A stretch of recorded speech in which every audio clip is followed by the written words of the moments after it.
Jewish life in America began 350 years ago. In September of 1654, Jewish families from Recife, Brazil's Dutch colony, fleeing the conquering Portuguese, landed in New Amsterdam, today's New York. In the American atmosphere of limitless opportunities, Jews continued to come to the New World, and Jewish life flourished, prospering while participating in America's dynamic growth. True religious freedom became law with the Bill of Rights in 1791, but American attitudes toward Jews would fluctuate over the years. American Jewish families prospered and suffered with the times. During the Panic of 1837, food riots erupted in New York City. Bank failures and currency shortages created a devastating depression, which forced thousands into the streets in search of food and refuge. Vast numbers of European Jews were immigrating to America, seeking refuge and a piece of the American dream. While synagogues fulfilled religious needs, immigrants still required assistance adjusting into the mainstream of American life. So in 1843, 12 German Jewish immigrants met at Aaron Zinzheimer's Cafe in New York to discuss ways of helping others like themselves. Henry Jones proposed the founding of a society based on the teachings of Judaism, but free of specific Jewish ideologies. Pooling their resources, they founded the Independent Order of B'nai B'rith, Children of the Covenant, to unite all Jewish people in a common purpose of service to their community and the world. The seven-branch menorah, symbolizing enlightenment, was adopted as their emblem. With the motto, benevolence, brotherly love, and harmony, they created B'nai B'rith, an enduring international organization that has flourished for 16 decades. The Constitution Grand Lodge was organized with the authority to charter local lodges throughout the United States. That November, B'nai B'rith New York Lodge No. 1 was founded, followed by Lodge 2 in February, and a few months later, Lodge No. 3 was chartered in Baltimore. B'nai B'rith's first community service was an insurance policy that provided the widow of a deceased member with $30 toward funeral expenses, $1 a week for life, a stipend for each child, and helped their sons learn a trade. Also, the family of a member too ill to work received a subsidy. These benefits would increase dramatically as B'nai B'rith grew. In 1851, B'nai B'rith inspired Senator Henry Clay to speak passionately in the U.S. Congress against a trade agreement with Switzerland, where discriminatory policies toward Jews were being practiced. In 1852, B'nai B'rith opened Covenant Hall in New York, America's first Jewish community center, containing the Maimonides Library, America's first Jewish public library, which helped educate and aid countless waves of Jewish immigrants. 1852 also saw B'nai B'rith's Philadelphia Lodge raise money for that city's first Jewish hospital. By 1855, B'nai B'rith had lodges in cities all the way to San Francisco.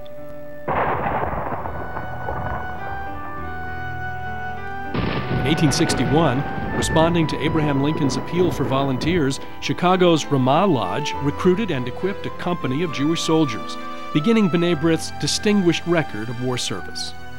The Civil War saw B'nai B'rith members play key leadership roles in persuading President Lincoln to revoke General Ulysses S. Grant's Order No. 11, which prohibited Jewish peddlers and traders from traveling in the South. 1865. Cholera epidemic victims in Palestine were sent $4,500 from B'nai B'rith, the first of their many actions for foreign relief. B'nai B'rith's silver anniversary saw increasing membership under the leadership of its president, Julius Bine. The opening of B'nai B'rith's Cleveland Jewish Orphanage to care for the needs of 200 Jewish Civil War orphans, and with floodwaters threatening, Baltimore's B'nai B'rith launched their first disaster relief campaign. In 1870, amid terrible persecutions of Jews in Romania, B'nai B'rith persuaded President Grant to appoint former B'nai B'rith President Benjamin Peixoto as U.S. consul to Romania, and help fund his mission to fight growing anti-Semitism. When Chicago's Great Fire of 1871 left thousands destitute, B'nai B'rith responded with compassion and assistance, raising enormous sums for food, clothing, and medical supplies, as they did again in 1873, when a yellow fever epidemic devastated the southern states. In 1876, honoring the American centennial, B'nai B'rith commissioned a statue of religious liberty that was dedicated in Philadelphia and still stands today as a monument to the unique relationship between American and Jewish ideals of tolerance. The 1880s through the turn of the century brought a flood of Jewish immigration from Eastern Europe and Russia. B'nai B'rith lodges helped meet their needs with innovations like Chicago's first employment bureau for newcomers, night school classes, and Americanization publications. 1886 saw the debut of a publication now called B'nai B'rith Magazine.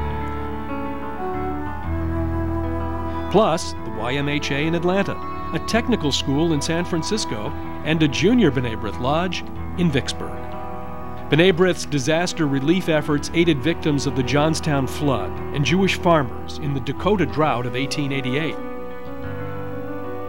The late 1800s saw dramatic international growth for B'nai B'rith, with membership approaching 25,000. B'nai B'rith member Sigmund Freud first presented his new theories of dream interpretation and psychoanalysis to his Vienna lodge at a time when no one else in Europe would listen to him. In 1892, B'nai B'rith founded a library in Jerusalem, which is now part of Hebrew University. In 1893, on B'nai B'rith's 50th anniversary, President Grover Cleveland honored B'nai B'rith, a precedent followed by every subsequent U.S. president.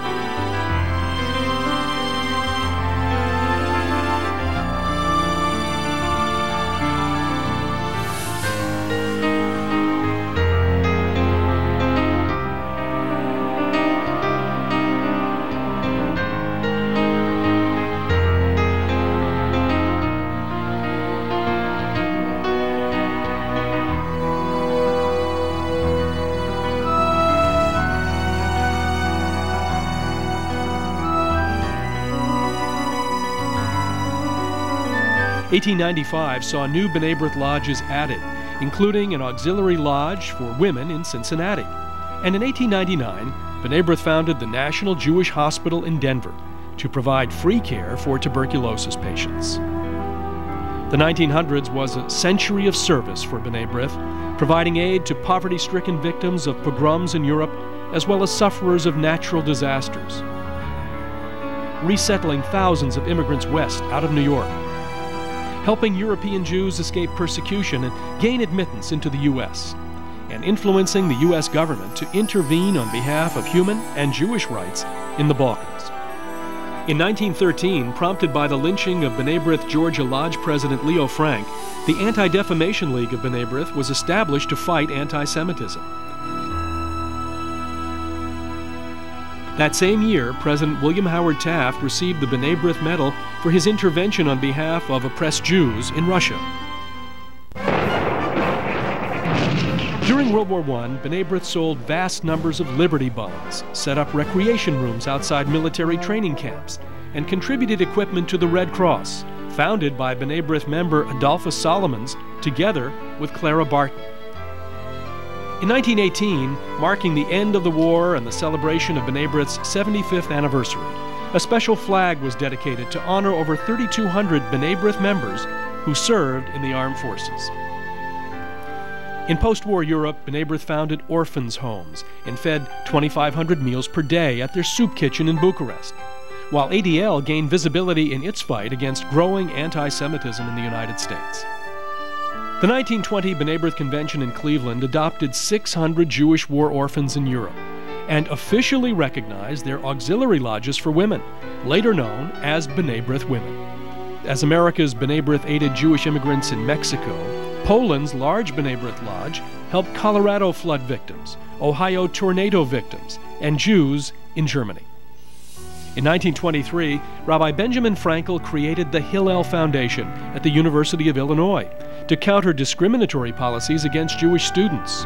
In 1925, B'nai B'rith began sponsoring the Hillel Foundation to help foster Jewish identity through religious services and Jewish social events. Concern for Jewish youth was also the driving force for Sam Bieber and B'nai B'rith when they established AZA for boys in 1925 and BBG for girls in 1927.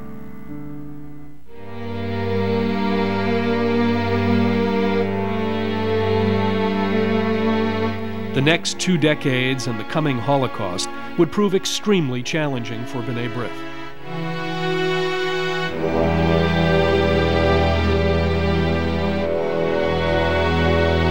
As the Nazi regime gained strength in the early 30s, B'nai B'rith organized mass petitions protesting the brutality of the German government and its treatment of Jews. In 1938, B'nai B'rith influenced President Roosevelt to call on 33 countries in Europe and the Western Hemisphere to open their gates to political refugees, saving many Jewish lives.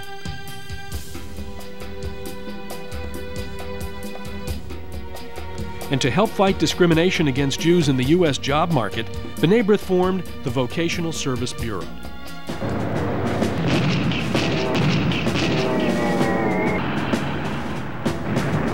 During World War II, B'nai B'rith was strongly represented in the armed forces, in combat units, as chaplains, and in civil defense units all over America. B'nai B'rith groups established blood banks, gathered tons of scrap metal, amassed thousands of blankets, and raised nearly $1 million for war relief and the plight of Jews in Europe.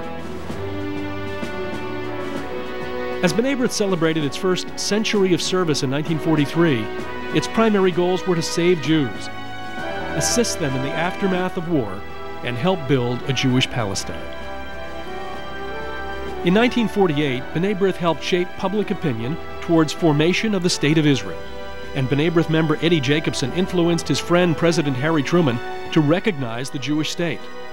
Later, B'nai B'rith President Henry Monsky worked closely with Israel's first president, Chaim Weizmann.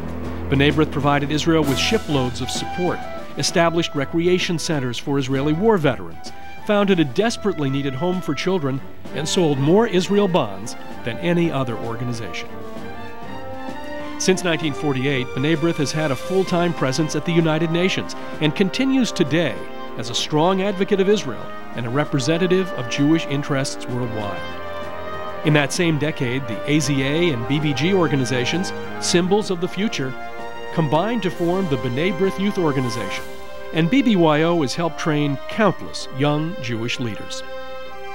In the 50s, B'nai B'rith started adult Jewish education programs. The Perlman Camp in Starlight, Pennsylvania, provided disaster relief for victims of floods and tornadoes, and in 1954, in cooperation with the Jewish National Fund, helped establish the B'nai B'rith Martyrs Forest in Israel to honor the 6 million Jewish victims of the Holocaust.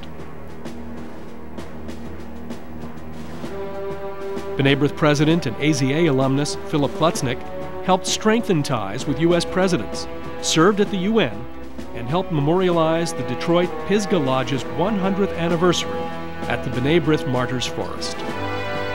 In 1957, Eleanor Roosevelt unveiled a bust of her late husband at B'nai B'rith's dedication of its new Washington, D.C. headquarters, which contained an exhibit hall, now the Klutznick National Jewish Museum, devoted to B'nai B'rith documents and American Jewish historical artifacts. The next decade saw B'nai B'rith presidents continuing the organization's close contacts with world leaders on behalf of Jews everywhere. In 1967, the Six-Day War in Israel heightened interest in political issues affecting Jewish life and prompted B'nai B'rith's record sales of $13 million in Israel bonds.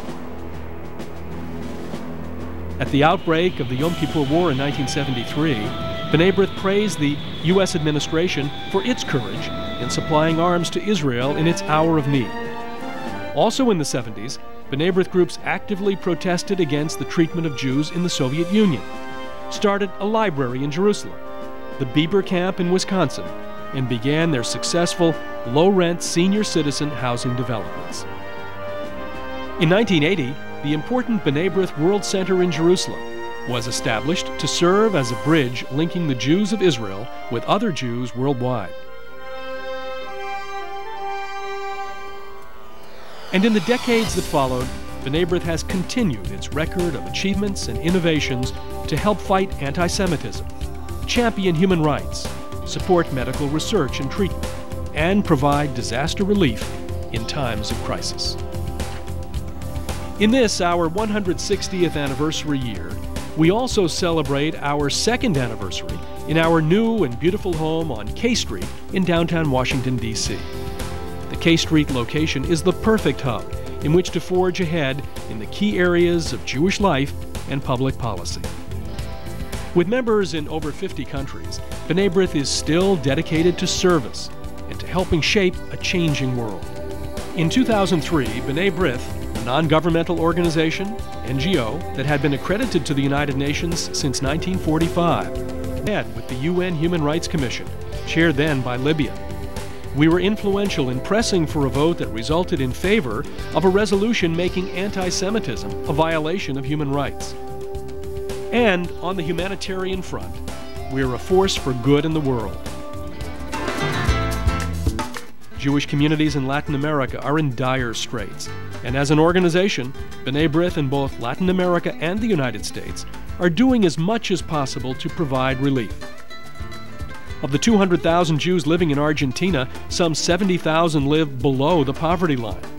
B'nai B'rith leadership has met with presidents of Chile, Uruguay, and Argentina. In doing so, B'nai B'rith leadership demonstrates our solidarity with Jewish communities in the Americas. In partnership with Brothers Brother, a humanitarian assistance organization, we continue to deliver millions of dollars in relief aid, especially medicines, to Argentina, and also carry on our mission to provide relief to the Jewish community of Cuba. We've led 18 missions to that island, which is becoming more and more repressive to its own citizens.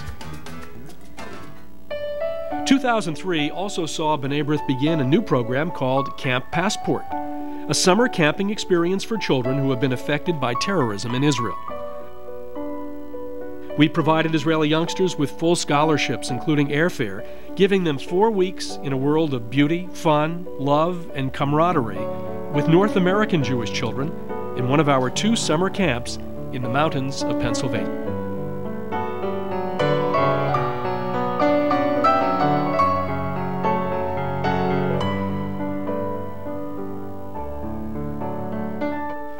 One of the true jewels in the crown of B'nai B'rith is the senior housing initiative we began some 30 years ago. With 37 properties serving over 7,000 low to moderate income seniors in the U.S., with senior homes in Canada, Australia, the United Kingdom, and Israel, B'nai B'rith is the largest Jewish sponsor of housing for seniors anywhere in the world. When B'nai B'rith recently opened Covenant at South Hills, it became our first venture in market-rate housing. This $62 million life care community is a new and expanded role for B'nai B'rith. We also aim to become a world Jewish leader in senior advocacy. B'nai B'rith's views on issues that affect the aging Jewish population is being communicated to the public by our weekly United Press International newspaper column, to B'nai B'rith members and donors in our magazine, Primetime Living, and to members of Congress. B'nai B'rith has a seat at the table in every forum in which public policy affects Jewish seniors. B'nai B'rith's Klutznik National Jewish Museum has been a fixture in the nation's capital for over 40 years, preserving the rich history of our people, providing a wide range of Jewish cultural experiences to the Jewish community, tourists, and to those who simply want to learn more about the Jewish contributions to civilization.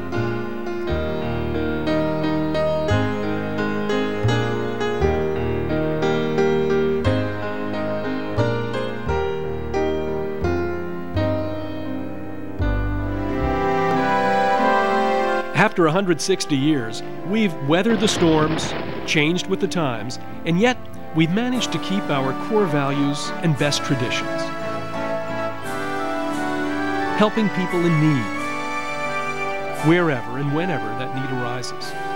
Respecting what's right, benevolence, brotherly love, and harmony. Core values, because doing good never goes out of fashion. And today, we're proud to say, with leadership ahead of its time, we're B'nai B'rith.